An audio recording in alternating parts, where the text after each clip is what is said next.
આકરા તાપમાં શેકાવા ફરી એકવાર રહો તૈયાર। અમદાવાદ સહિત સૌરાષ્ટ્ર કચ્છમાં મહત્તમ તાપમાન 40 ડિગ્રીને પાર જવાની શક્યતા।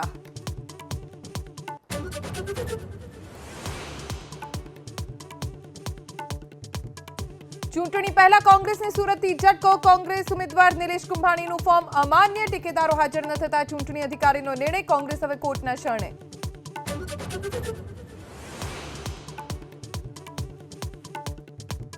भावनगर और अमरेली में इंडिया गठबंधन ने राहत। उमेश मकवाणा और जेनीबेन ठुम्बरનું ફોર્મ માન્ય।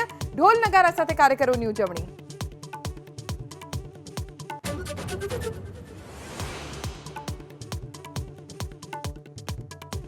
રાજસ્થાનના જાલોરમાં વિપક્ષ પર પીએમનો પ્રહાર। કહ્યું કોંગ્રેસે ભ્રષ્ટાચાર અને પરિવારવાદને આપ્યું પ્રોત્સાહન તો ઇન્ડિયા ગઠબંધનને બતાવ્યું અવસરવાદી।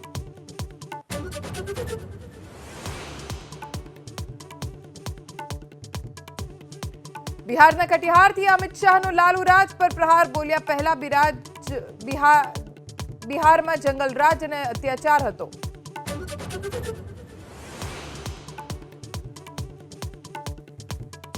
કેજરીવાલ ઇન્જેક્શન અને ડાયટ પર રાજકીય સંગ્રામ। સૌરભ ભારદ્વાજનો દાવ। મીડિયાને અપાયો ખોટો રિપોર્ટ। આમ આદમી પાર્ટીના કાર્યકરોનું જેલ બહાર વિરોધ પ્રદર્શન।